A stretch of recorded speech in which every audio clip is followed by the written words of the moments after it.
Model inverse and joint variations. Two variables x and y show direct variation.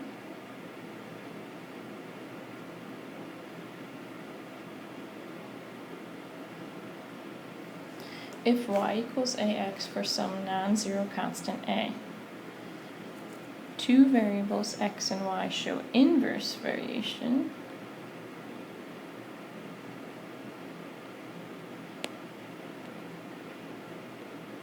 If they are related as follows, where y equals a divided by x, assuming that a is not zero. The constant a is called the constant of variation.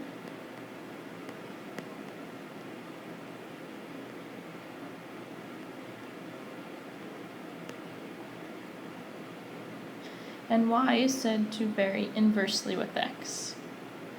So what we should start to see is that direct variation means you are taking the constant of variation times your x value, your independent variable. For inverse variation, you're taking your constant of variation and dividing by your input. So this is a direct variation, meaning as x goes up, so will y. This is an inverse variation, meaning as x gets larger, y will get smaller. So tell whether x and y show direct variation, inverse variation, or neither. The key to these problems is to understand that it has to be solved for y. It has to say y equals. Once it's in y equals form, if it's the constant of variation times x, then it's direct. If it's the constant of variation divided by the x value, then it would be inverse variation. And if it doesn't fit one of those two cases, where it's not just a product or a quotient, it is neither. Okay, so this first one is not solved for y, so I start by solving it for y. I just need to divide by x and see that y equals 7 divided by x, which means my constant of variation is the 7. I'm dividing by x, so that tells me it is an inverse variation. Number 2, I've got x plus 3. It doesn't fit either pattern. It's not a constant of variation times x or a constant of variation divided by x. This plus 3 does not fit direct or inverse variation, so this is neither. Number 3, we need to solve for y, so we're going to add 3x to the other side. So we have y equals 3x, and we can see we've got a constant of variation times our x, which means it's direct variation.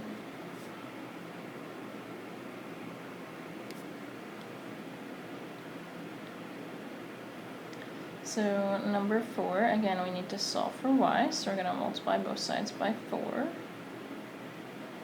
So that y equals 4x, and we can see, oh, that's a constant of variation times x, so that's a direct variation. Number 5, in order to solve for y, I'm going to cross multiply, so I'm going to put the x over 1 and cross multiply to get x times y equals 3 times 1, or 3, and then I'm going to divide by x to see that y equals 3 divided by x.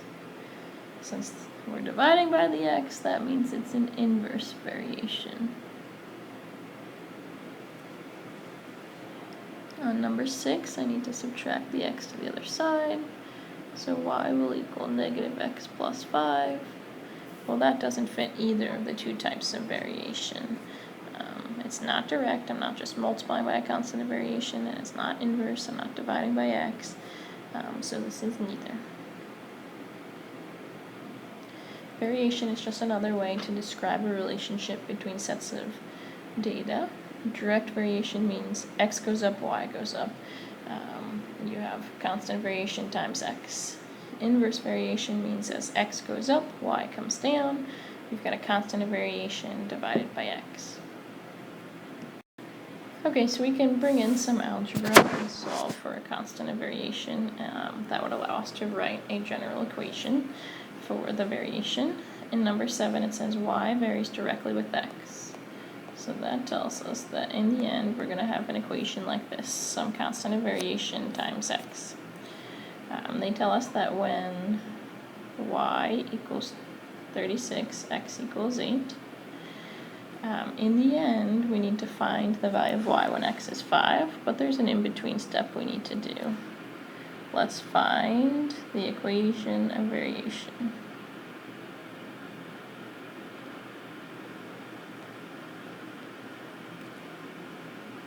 So before you find your final answer, find the equation of variation. So find this final equation. We know that y is 36 when x is 8. So if we divide, we can solve for that constant of variation. 36 doesn't divide evenly by 8, but we can reduce them both by 4 and have 9/2 for our constant of variation. So our equation of variation is y equals 9/2 x. So that's the first thing you should always find, is that general equation of variation. Now we can answer the question they asked.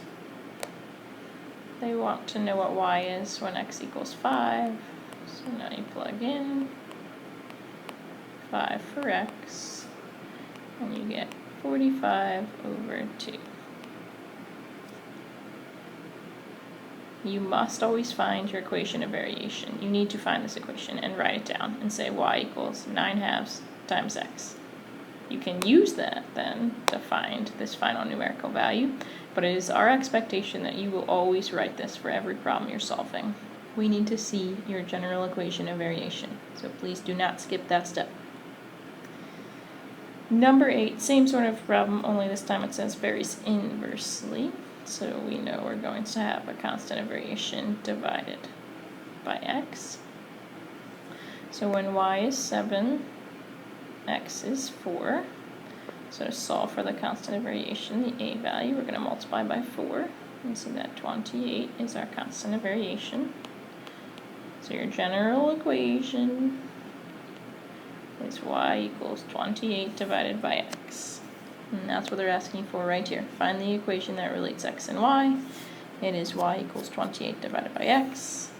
And now we're going to find y when x is -2. So we'll find that y equals -14. So when you have these problems where they're giving you some information but asking you to find something else, there's always 2 steps. Find your general equation of variation.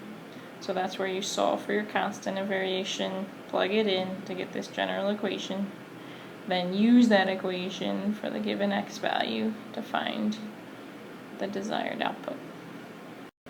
So here's our first application problem. The number of songs that can be stored on an MP3 player varies inversely with the average size of a song. So if the average size of a song is larger, you're going to be able to fit fewer songs on the MP3 player. Or if the average size is smaller, you'll be able to fit more of them on. That's why it's an inverse variation.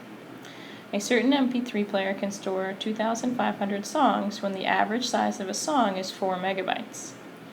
Write a model that gives the number n of songs that will fit on the MP3 player as a function of the average song size, s.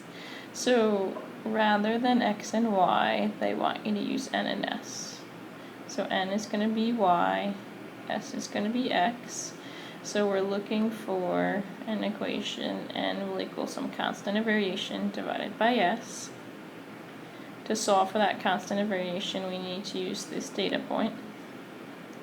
So the number of songs is 2,500 when the average size is 4. So to solve that and find the constant of variation, I multiply by 4. And we see that a equals 10,000. So then your general equation, the number of songs you can fit on your MP3 player, equals 10,000 divided by the average size of the song.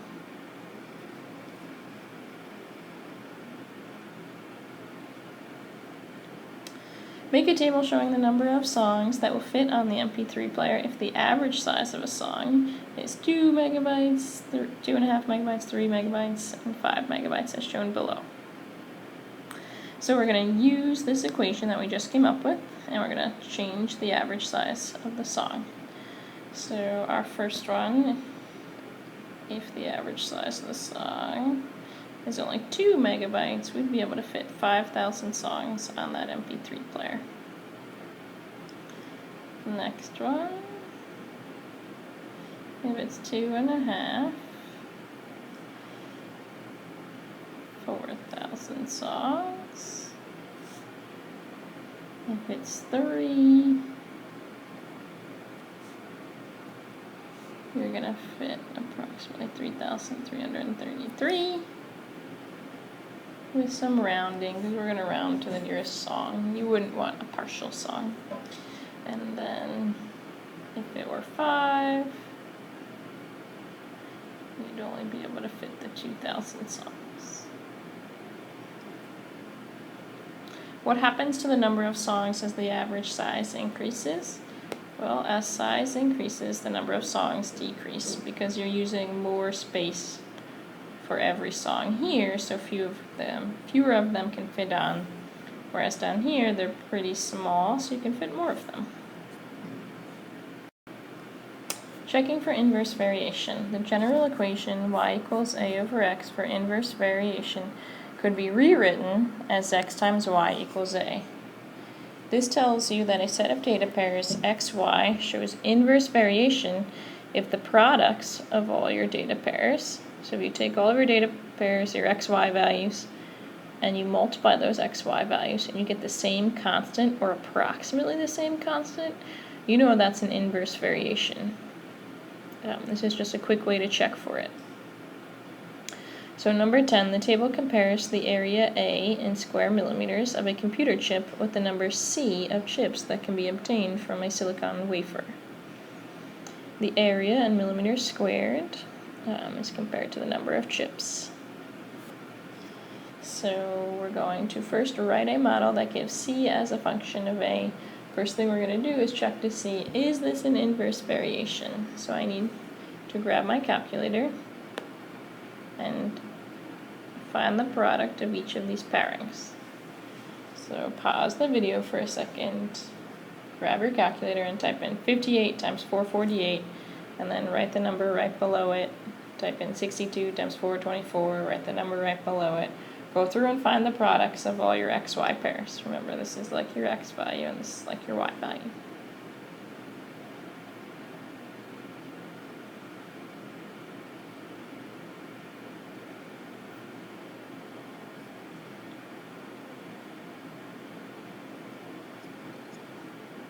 So if you typed these into your calculator, you should have gotten 25,984 as your first product, 26,288 as your second, 25,872, and 26,320. Are they all identical? No. But they're all pretty close together, and they all seem to be right around 26,000. So we would say, yeah, they're all pretty much the same, so this is an inverse variation.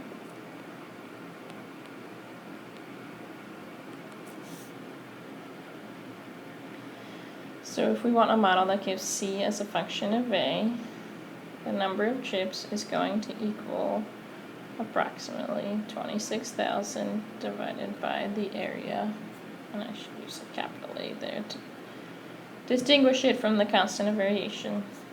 So the number of chips equals 26,000 divided by the area of those chips. And this is an approximation. In general, most models are, an approximation. So we're going to predict the number of chips per wafer when the area of a chip is 81 square millimeters.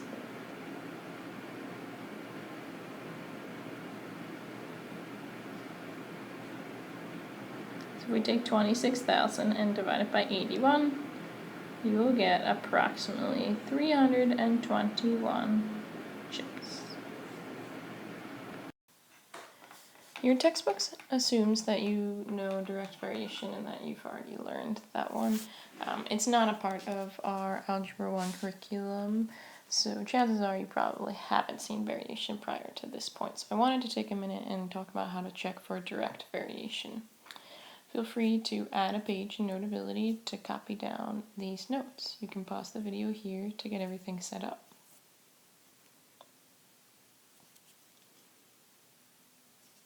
So we just talked about how to check for inverse variation. With inverse variation, your x and y values, your ordered pairs, would all have the same product. So when we take x times y, we would get approximately the same number. Direct variation, we check their quotients. If y divided by x equals approximately the same value, then it is direct variation. Since y equals a times x, the direct variation equation can be rewritten as y divided by x equals a. So we can see the constant of variation is equal to the quotient of the y value divided by the x value. So if we check that here for this example, if I take 132 divided by 12, I get 11. If I take 198 and divide it by 18, again I get 11. If I take 253 and divide by 23, that equals 11. 319 divided by 29, once again, equals 11. And 374 divided by 34 equals 11. So because y divided by x was the same for all of your ordered pairs, you can conclude that this is an example of direct variation, and your equation would be y equals 11x. So there's a third type of variation that we're going to talk about called joint variation.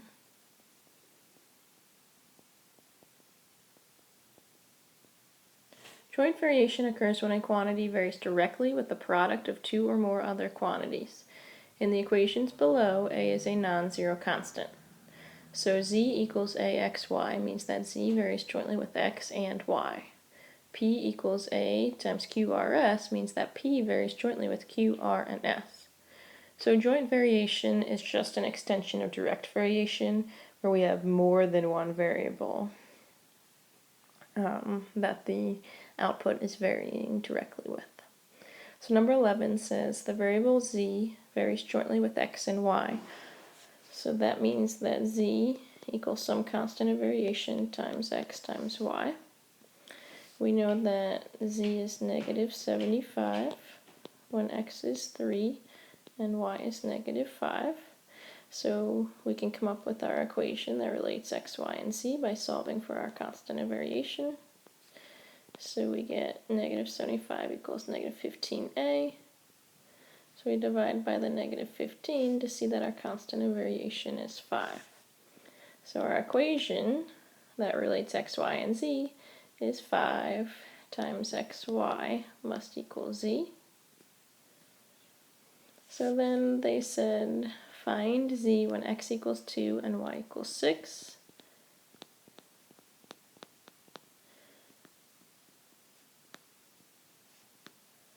So we plug in 2 and 6, we multiply, and we get that z would equal 60.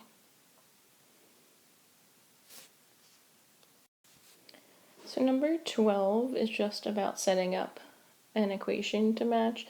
They don't give us the information to solve for the constant of variation. They just want us to practice writing the general equation based upon the words, so turning words into an equation. Letter A says that r varies inversely with s. So r would equal a divided by s, because inversely means that as s increases, r decreases. Letter B says z varies jointly, so that means direct variation with more than one variable, with x and the square root of y. You have to remember to always include your constant of variation, so you always need that a value in there. C says p varies inversely with the cube of q, so we'd have a divided by q cubed. Letter D, m varies directly with the square of n and inversely with p. So directly means to multiply, inversely means to divide. Letter E, Z varies jointly with U and V, and inversely with the square of W. So it's just about reading and writing down each part as you go. Number 13 says the variable Z varies jointly with X and Y.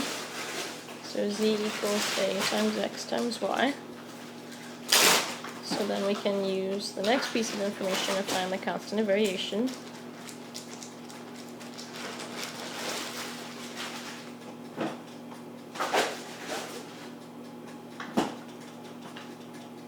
So we can solve and find that A is -3. So our equation is y equals -3xy. And you must always do that first. Your first step is to find that equation and write out that final equation. Then once you've done that, then you can apply it and find z when x equals 7 and y equals 2.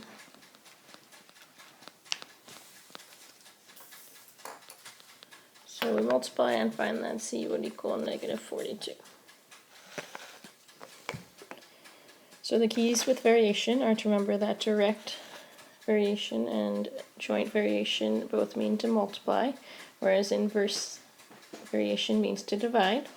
You must always have a constant of variation, so you always have to have an A if you're writing the general equation with just the letters, and then you've got to solve for A. Plug that in and write out your final equation of variation. You must always include this for every single problem. Then you use that to find certain values if they give you values to plug in.